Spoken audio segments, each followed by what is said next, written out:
What's up everyone, welcome to another my videos and today I come to in Uttarakhand. और उत्तराखंड के इस समय की हम बात करें तो हम उत्तराखंड के इस समय माँ सरकुंडा देवी मंदिर की तरफ जाने वाले हैं। माँ सरकुंडा देवी मंदिर के जो ट्रैक वाला जो रूट है, जो ट्रैकिंग के लिए यूज़ किया जाता है या ट्रैक के लिए ट्रैक के द्वारा ही जाना पड़ेगा, अलग से एक ट्रैक बना हुआ है। माँ सरकुंडा देवी मंदिर का हम करेंगे दर्शन। एंड बताओ तो आज ट्रैकिंग वाला रोड ये बना हुआ है, यहाँ से ट्रैकिंग करके ही जाना पड़ेगा, पैदल मार्ग है ये। और सिद्धपीठ माता सरकुंडा देवी मंदिर, क्योंकि मैं बताऊँ तो इस समय की अगर मैं बात करूँ, अब मार्च का महीना है और इस समय भी बर्फ़ देखने को मिलता है, तो अपने आप में एक अद्भुत नज़ारा है। और सरकुंडा देवी माँ का दर्शन करने बहुत दूर दूर से श्रद्धालु भी आ रहे हैं। और बताऊँ तो इस तरीके से ऊपर की तरफ बहुत ज़्यादा बर्फबारी हुआ है और यहाँ से हम पैदल जा सकते हैं। और बताऊँ तो माँ सरकुंडा देवी टेम्पल में जाने के लिए अगर दूसरी साइड की बात करूँ तो वहाँ से आप वहाँ से भी पैदल या सीढ़ियों के द्वारा भी जा सकते हैं। एंड वहाँ पे रोप वे का भी यूज़ करा जाता है। रोप वे भी काफ़ी दिनों से, काफ़ी साल से स्टार्ट हो गया है, क्योंकि अगर मैं बात करूँ जिन लोगों को दिक्कत होता है या फिर बताऊँ तो कुछ लोग रोप वे का भी यूज़ करते हैं, तो रोप वे से यूज़ करके भी आप माँ सरकुंडा देवी मंदिर का दर्शन कर सकते हैं। काफ़ी पुराना प्राचीन मंदिर है और काफ़ी हाइट में है। और बताऊँ तो सिद्धपीठ माता सरकुंडा देवी की बात करूँ तो यहाँ से लगभग, अगर मैं बात करूँ तो पैदल मार्ग लगभग 2 किलोमीटर है। और 2 किलोमीटर की दूरी के बाद माँ सरकुंडा देवी का मंदिर का दर्शन कर पाते हैं, तो अपने आप में काफ़ी खास है। और हम बताएं तो इस टाइम जो कि ये जो एरिया आता है ये धनोल्टी के अकॉर्डिंग आता है। एंड माँ सरकुंडा देवी जो कि कद्दू खाल में है। और इस तरीके से बताऊँ तो कभी भी इधर कोई तरफ आप आते हैं धनौल्टी की तरफ, तो जो भी आते हैं टूरिस्ट लोग लगभग माँ सरकुंडा देवी मंदिर का दर्शन ज़रूर करके जाते हैं। और इस वक्त अगर मैं बात करूँ तो बहुत ज़्यादा बर्फ़ है ऊपर के साइड में, क्योंकि माता रानी का मंदिर काफ़ी हाइट में है और बहुत ज़्यादा बर्फबारी हुआ है। बिल्कुल, क्योंकि अगर बताया जा रहा है कि 2 दिनों से कंटिन्यू बर्फबारी हो रहा है और बहुत एकदम सफ़ेद चादर सा बना हुआ है ऊपर की तरफ। तो चलते हैं ट्रैकिंग रूट से और इस तरीके से हम आगे की तरफ अब बढ़ेंगे और आगे की तरफ जाएंगे, क्योंकि पैदल मार्ग है ये। और दूसरी साइड की, जैसे कि मैंने बताया, तो दूसरी साइड में आप वहाँ से रोप वे के द्वारा भी जा सकते हैं एंड पैदल भी जा सकते हैं। पर इधर की साइड में भी एक माता रानी का, यहाँ पे भी एक मंदिर का मुख्य द्वार है, तो यहाँ से हम करते हैं प्रवेश। एंड हम पैदल ऊपर की तरफ आ चुके हैं। एंड बताऊँ तो जितने भी हाइट में अब हम जाएंगे तो बर्फ़ हमें देखने को मिलेगा। और मार्च के महीने में बर्फ़ देखना अपने आप में एक अलग ही बात है कि यहाँ बर्फ़ है। और मैं दिखाऊँ तो इस तरीके से देख सकते हैं नीचे के साइड में, अगर मैं बात करूँ, बिल्कुल साफ सफ़ेद चादर सा बिछा हुआ है बर्फ़ का। और काफ़ी एक्साइटेड भी हो जाता है जो भी आता है कि बर्फ़ भी है एकदम, और काफ़ी सुंदर है। एंड दिखाऊँ तो इस तरीके से आगे की तरफ और भी है। एंड मैं अपने हाथों में थोड़ा सा उठा के दिखाऊँ तो इस तरीके से ये बर्फ़ का टुकड़ा है। ये बिल्कुल एकदम इस तरीके से बर्फ़ ही बर्फ़ है, बहुत ज़्यादा है। ऊपर के साइड में तो और है, बहुत ज़्यादा है बर्फ़। एंड मैं ऊपर की तरफ जा रहा हूँ। एंड मैं बताऊँ तो काफ़ी ऊपर की तरफ हम आ चुके हैं, काफ़ी हाइट है। और लगभग लगभग बताऊँ तो अब भी 1 किलोमीटर से ऊपर की जो डिस्टेंस है वो हमें तय करना है।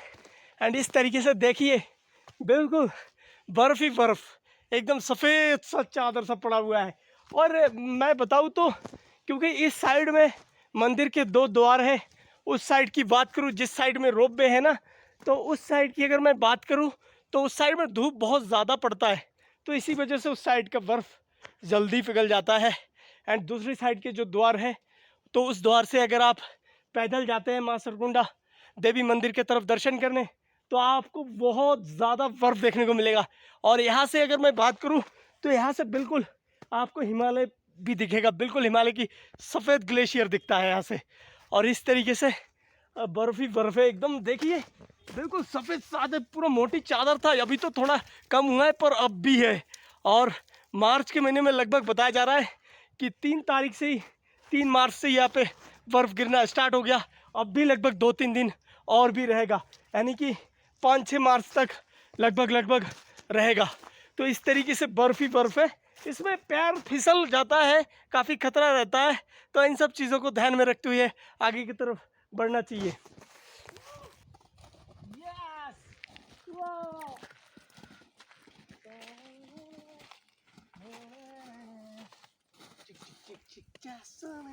ये बहुत बड़ा है तो you you you you you you you you you you you you you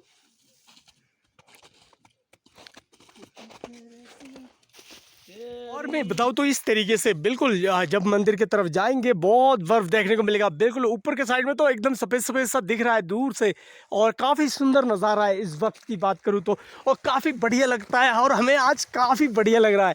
और बताऊँ तो बर्फ़ को खाते भी है, देखो गुन्नू खा कैसे रहा है और क्योंकि गुन्नू मेरे को लेके आया था कि मैं चलो घूम के आते हैं, मैंने कहा चलो फिर, और देखो बर्फ़ भी खा ले रहा है बिल्कुल। और इस तरीके से कोई दिक्कत नहीं है इसमें, एकदम प्योर एंड फॉर श्योर है एकदम, इसमें कोई जैसे कोई एकदम साफ़ है बर्फ़ बिल्कुल, इसको खा भी सकते हैं। और इस तरीके से ये रोड आगे की तरफ गया है, लगभग अब भी 1 किलोमीटर की डिस्टेंस तय करने के बाद हम माँ सरकुंडा देवी मंदिर के करीब पहुंच पाएंगे। और इस तरीके से नीचे की तरफ तो बहुत ज़्यादा बर्फ़ है नीचे के साइड में, क्योंकि इस साइड की अगर मैं बात करूं तो यहाँ पे बहुत तेज़ धूप है, तो क्योंकि बर्फ़ 2 दिन हो चुका है, गिर चुके हैं, तो इसीलिए यहाँ पे बर्फ़ थोड़ा सा कम है। पर आगे की तरफ तो बहुत ज़्यादा है, बहुत ही ज़्यादा, क्योंकि यहाँ पे थोड़ा सा नीचे के साइड में कम बर्फ़ देखने को मिलता है और ऊपर के साइड में बहुत ज़्यादा बर्फ़ है। एंड बताऊँ तो हम काफ़ी आगे आ चुके हैं। और मैं बताऊँ तो क्योंकि यहाँ से जब हम मंदिर की तरफ जाते हैं तो काफ़ी घना जंगल होता है, और जंगल के बारे में बताऊँ तो इस तरीके से आप देख सकते हैं कि इस टाइप के पौधे हैं, पेड़ है यहाँ पे। एंड इसमें बहुत सारे, अगर मैं बताऊँ तो बहुत सारे जो कि पादप जो पेड़ों के साथ जो जलीय पादप होते हैं, कुछ पेड़ों के साथ चिपक के जो बढ़ते रहते हैं, तो इस टाइप से देखने को मिलता है। जैसे ब्रायोफाइटा जैसे अलग अलग छोटे छोटे पौधे हैं, वो बिल्कुल पेड़ को कवर्ड कर लिया, ढक लिया उसके चिक्कल को, और इस तरीके से एकदम घना सा जंगल दिखता है। तो जो ट्रैकिंग रूट जो जो अगर मैं बताऊँ तो माँ सरकुंडा देवी का जो गेट है, 2 गेट है, जो मेन गेट जो बड़ा वाला गेट है, तो उस गेट से जाएंगे तो आपको वहाँ पे बहुत सारे श्रद्धालु देखने को मिलेंगे, वहाँ से ही अधिकतर लोग जाते हैं। पर इस साइड में हम जिस साइड से आए हैं तो इस साइड में भी है, क्योंकि अगर मैं बताऊँ तो मेरे को दिखाना था कि हाँ इसमें कितना बर्फ़ गिरता है कि सरकुंडा देवी मंदिर में आप कभी आते हैं। अगर मैं बात करूं तो जनवरी से फरवरी एंड मार्च तक, मार्च के स्टार्टिंग पहले वीक तक आते हैं, तो आपको बर्फ़ का नज़ारा देखने को ज़रूर मिलेगा। और जो कि सामने के साइड में सूर्य की रोशनी ज़्यादा पड़ता है, इसीलिए जल्दी पिघल जाता है, इसीलिए हम बैक साइड से आए हैं। बैक साइड में भी एक रास्ता है जहाँ पे भी एक छोटा सा गेट बना हुआ है, जैसे कि आप देख पा रहे होंगे। और इस तरीके से फिर एक जंगल होता है, तो इस जंगल को क्रॉस करने के बाद बहुत टॉप में जाना पड़ता है, उसके बाद ही मंदिर का दर्शन कर पाते हैं। तो इस तरीके से हम आगे की तरफ बढ़ रहे हैं। और बताऊँ तो मेरे हिसाब से अगर आप कभी मंदिर का दर्शन करने आते हैं तो अकेले आना काफ़ी दिक्कत भी हो सकता है, अच्छा, क्योंकि साथ में 1 से 2 लोग ज़रूर हो, क्योंकि काफ़ी वीरान एकदम एकदम शांत माहौल का जंगल आपको देखने को मिलेगा। तो काफ़ी यहाँ पे बताऊँ तो इस रूट की बात करूँ तो खतरा भरा भी हो सकता है, क्योंकि जानवर वगैरह आ जाते हैं, पर दिन का समय है फिर भी क्योंकि कोई पता नहीं होता है। तो इस तरीके से अंदर की तरफ हम बढ़ रहे हैं, और कितना सुंदर लगता है ना यहाँ का जो ये जो जंगल है, इसके जो पेड़ पौधे ना बहुत सुंदर लगते हैं, क्योंकि इस टाइप से बहुत सारे पादप हो रखे हैं। यहाँ पे बहुत सारे प्लांट्स देखने को मिलते हैं, कुछ प्लांट्स तो चिपके पड़े हैं, पेड़ को भी ढक लिया, तो इससे उसकी सौंदर्यता भी बढ़ जाता है। एंड इस तरीके से अगर मैं नीचे के साइड की बात करूँ ना, तो नीचे के साइड में बर्फ़ ही बर्फ़ देखने को मिलेगा, इस साइड में भी देखने को मिलेगा, आगे की तरफ भी देखने को, ऊपर के साइड में तो बहुत ज़्यादा है।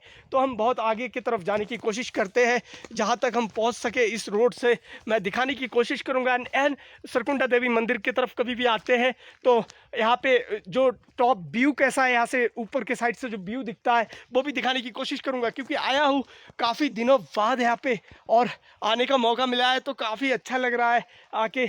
और इस तरीके से काफ़ी सुंदर लोकेशन मिलेगा आपको जंगल के अंदर, और काफ़ी सुंदर है यहाँ का नज़ारा, रियली बहुत ही सुंदर है। और इधर जिधर देखोगे उधर बर्फ़ है, जिधर भी देखोगे बर्फ़ ही बर्फ़ आपको देखने को मिलेगा, और काफ़ी सुंदर यहाँ का व्यू है। और काफ़ी ऊपर आए हैं तो थोड़ा सा थकावट हो ही जाता है, बहुत हाइट है तो चलना पड़ रहा है ऊपर के साइड में, एकदम ऊपर की तरफ, टॉप की तरफ बिल्कुल। तो धनौल्टी एंड कानाताल की तरफ कभी भी आते हैं तो यहाँ पे बहुत सारे एडवेंचर एक्टिविटीज़ भी देखने को मिलेगा। एंड माँ सरकुंडा देवी मंदिर का दर्शन जो भी आते हैं ज़रूर करते हैं। एंड बताऊँ तो बर्फ़ बहुत ज़्यादा गिरा हुआ है, और क्योंकि 2 दिन पहले तो बहुत ज़्यादा था, चलना भी मुश्किल हो जा रहा था, तो इस तरीके से कुछ रास्ते खुल चुके हैं। तो इस तरीके से हम आगे की तरफ बढ़ते हैं। पैर क्योंकि फिसलता है तो आराम से रखने की ज़रूरत होता है। काफ़ी मोटी चादर, बर्फ़ की चादर यहाँ पे है, काफ़ी मोटा है ये, ऐसा नहीं है कि थोड़ा सा है, काफ़ी मोटा है, बहुत ज़्यादा। और इस तरीके से यहाँ का व्यू है। नीचे की तरफ भी आपको बहुत बर्फ़ ही बर्फ़ देखने को मिलेगा। बैक साइड की बात करूँ तो बैक साइड में भी देख सकते हैं, तो काफ़ी देखने को मिलेगा। एंड इधर की तरफ की बात करूँ तो इधर की तरफ भी देखने को मिलेगा। काफ़ी सुंदर व्यू है यहाँ का। माँ सुरकुंडा देवी मंदिर की तरफ आते हैं तो इस तरीके का नज़ारा देखने को मिलेगा। और मैं क्योंकि पहले माँ सुरकुंडा देवी मंदिर में एक बार आया था काफ़ी समय पहले, तो उस समय पता चला कि यहाँ पे भी बर्फ़ गिरता है ठंड के समय, तो हमें आने का मौका मिला एंड हम देख पाए बर्फ़ का नज़ारा। यहाँ पर काफ़ी अच्छा लगता है यहाँ पे, और यहाँ से सीधा हिमालय पर्वत का भी व्यू बिल्कुल एकदम क्लियर दिखता है। तो इस तरीके से यहाँ का नज़ारा है, क्योंकि साइड में हम जा नहीं सकते हैं, क्योंकि यहाँ पे अगर आगे की तरफ जाएंगे तो हम फिसल सकते हैं, तो नीचे की तरफ एकदम बहुत ज़्यादा खाई है, तो इसीलिए मैं हुआ है। और ऊपर के तरफ जितना भी जा रहे हैं, क्योंकि पानी भी पिघल रहा है और बर्फ़ भी बहुत ज़्यादा, जितना भी ऊपर हम जा रहे हैं उतना ही हमें ज़्यादा बर्फ़ देखने को मिल रहा है। और इस तरीके से पैदल ट्रैक है, तो इस तरीके से बर्फ़ ही बर्फ़, बर्फ़ ही बर्फ़, और इसी तरीके से हम आगे की तरफ बढ़ रहे हैं।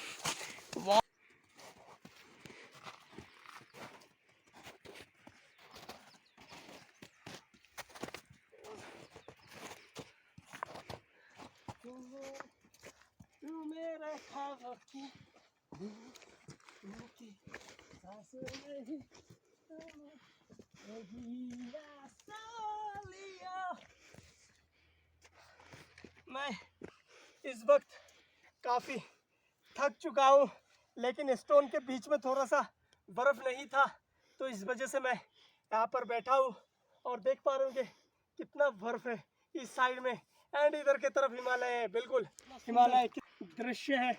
यहाँ से बिल्कुल बहुत सारे गांव भी दिखते हैं।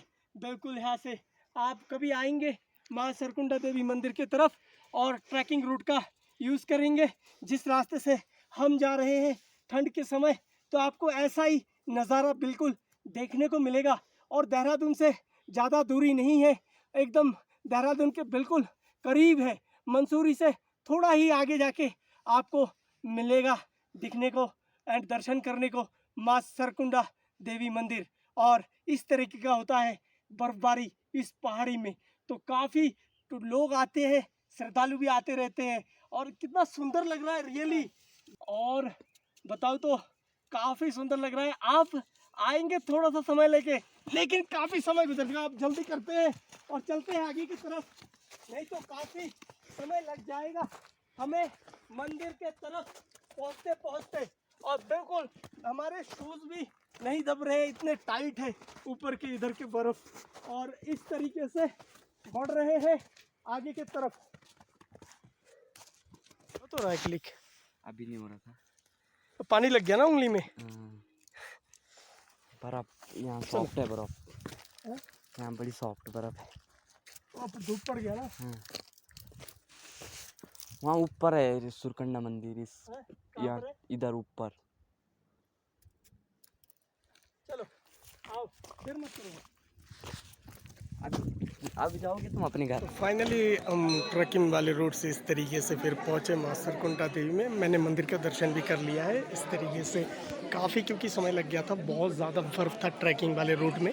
और उसके बाद हम इस तरीके से पहुँचे और मैंने मंदिर का और मैंने सुरकुंडा देवी मंदिर में दर्शन भी कर लिया है और काफ़ी अच्छा लग रहा है। और मैं दिखाऊँ तो साइड में बर्फ़ भी है बहुत सारे में। एंड बताऊँ तो इस तरीके से ट्रैकिंग वाले रूट था काफ़ी, क्योंकि मैंने जैसे कि बताया था 2 गेट होते हैं, तो एक से ट्रैकिंग के दौरान आ सकते हैं। तो उसमें बर्फ़ जो गिरा है तो बहुत ज़्यादा सुरकुंडा देवी माता मंदिर के करीब गिरा है। और इसमें बताऊँ तो इस तरीके से कुछ पहाड़ के कुछ सांस्कृतिक जो कि कपड़े होते हैं उसको भी पहन के उसके बाद सेल्फी वगैरह भी लेते हैं। तो इस तरीके से जो जिन श्रद्धालु का मन करता है तो इस तरीके से पहनते हैं, उसके बाद फ़ोटो सेल्फी वगैरह लेते हैं यहाँ पे। तो इस तरीके से सांस्कृतिक जो चीज़ें, सांस्कृतिक कुछ कपड़े हैं तो उसको भी दर्शाया गया है। एंड बताओ तो इस तरीके से नीचे की तरफ जब मंदिर साइड में आएंगे तो मंदिर की तरफ ऊपर के साइड में आएंगे तो नीचे की तरफ का नज़ारा कुछ इस तरीके से भी देखने को मिलता है। और क्योंकि हम काफ़ी दूर से, क्योंकि ट्रैकिंग वाला रूट था तो काफ़ी समय लग गया। उसके बाद हम किसी तरीके से ऐसे पूछा, और इस तरीके से दिखाओ तो नीचे के साइड में ना ये जो टीन है, टीन के बिल्कुल उसके ऊपर एकदम लेयर बर्फ़ की कम से कम काफ़ी मोटी लेयर है। दूर से देख पा रहा हूँ काफ़ी मोटर, बिल्कुल टीन एक साइड का तो दिख ही नहीं रहा था, अब उस साइड वाला दिख रहा है पर इस साइड का दिख ही नहीं रहा है। तो इस तरीके से जो भी श्रद्धालु लोग आए हैं तो साइड में गए सेल्फी वगैरह लेते हैं, क्योंकि बर्फ़ बहुत ज़्यादा गिरता है, क्योंकि एकदम हाइट में है, बहुत ज़्यादा ऊपर है। अगर मैं दिखाऊँ तो इस तरीके से ऊपर के साइड में जो बर्फ़ वगैरह गिरा था तो इस तरीके से उसको एक साइड में किया गया है ताकि श्रद्धालु लोगों को किसी तरीके का दिक्कत ना हो, नहीं तो पैर फिसल भी सकता है, उससे काफ़ी दिक्कत भी होता है। और इस तरीके से यहाँ के सांस्कृतिक जो कपड़े वगैरह है तो उसको पहनने के बाद उसके बाद यहाँ पे फ़ोटो सेल्फीज़ वगैरह लेते हैं। और भी सरकुंडा माँ सरकुंडा देवी मंदिर के परिसर में और भी बहुत सारे मंदिर है, बजरंगबली जी का है एंड और भी शिवलिंग भी है। तो इन सारी चीज़ों को यहाँ पे आते हैं माँ सरकुंडा देवी परिसर में या फिर माँ सरकुंडा देवी मंदिर में कभी भी दर्शन करने को आते हैं तो बहुत सारी चीज़ें भी देखने को मिलता है यहाँ पे। शिव भगवान का मंदिर एंड बजरंगबली जी का मंदिर एंड बताऊँ तो मेनली अगर मैं बात करूँ तो ठंड के समय आते हैं ना तो इस तरीके से बर्फ़बारी आपको देखने को मिलेगा। और बहुत ज़्यादा यहाँ पे बर्फ़बारी हुआ है और काफ़ी मोटाई एकदम लेयर काफ़ी मोटा दिख रहा है। और क्योंकि अभी बस धूप बहुत तेज़ निकला है तो पिघलना भी स्टार्ट हो गया है। तो ऊपर की तरफ जो भी बर्फ़ गिर रखा था, ये ऊपर के साइड में जितने भी बर्फ़ दिख रहे हैं तो उसके पानी पिघलना स्टार्ट हो गया, नीचे की तरफ पानी भी टपक रहे हैं। तो इस तरीके से यहाँ का व्यू और काफ़ी सुंदर लगता है, बहुत ही सुंदर लगता है। एंड में बताऊँ तो मैंने दर्शन कर लिया है, और क्योंकि पहले आके ही मैंने तुरंत एकदम फर्स्ट टाइम, क्योंकि बहुत ज़्यादा श्रद्धालुओं की संख्या है इस वक्त। और बात करूँ ये मार्च का पहला वीक ही है और बहुत ज़्यादा क्योंकि बर्फ़बारी हुआ है तो बर्फ़बारी भी हुआ है एंड श्रद्धालु भी बहुत ज़्यादा आए हुए हैं। एंड मैं आके फर्स्ट टाइम क्योंकि बहुत ज़्यादा श्रद्धालुओं की संख्या था तो मैंने सबसे पहले किया है दर्शन। और उसके बाद इस तरीके से इधर भोलेनाथ का मंदिर हो गया, इधर बजरंगबली जी का हो गया एंड शिवालय भी है और काफ़ी सारे बताऊँ तो और भी बहुत सारे टेंपल हैं। इस तरीके से दिखाओ तो इस तरीके से देख सकते हैं किस तरीके से मंदिर का निर्माण हुआ होगा उस समय। एंड बताओ तो जो पूजा की टाइमिंग टेबल भी अलग से यहाँ पे एक रेड कलर का एक बोर्ड भी लगा दिया गया है जिसमें पूजा से संबंधित जो भी टाइमिंग है उसको भी दिखाया गया है। तो काफ़ी सारी चीज़ें हैं एंड काफ़ी अच्छा लगता है और बहुत हाइट पे है। अबे यहाँ से लाइटिंग नहीं आने। अबे तू आ तो सही ऐसे देख पा रहे हो, ऐसे ग्रिल पकड़ के देख ले चाहे हाथ रख के, दोनों हाथ रख के तो उल्ला भी। एंड बताऊँ तो मंदिर का हमने दर्शन कर लिया है एंड कुछ इस तरीके से ना व्यू आपको नीचे की तरफ जब आएंगे तो इस तरीके का देखने को मिलेगा। मंदिर ये ऊपर के साइड में है और मैं बस यूं ही थोड़ा सा नीचे की तरफ आया हूँ और इतना सुंदर लगता है ना, बिल्कुल बहुत ज़्यादा बर्फबारी होता है यहाँ पे, पूरा सफ़ेद चादर पड़ गया है एकदम।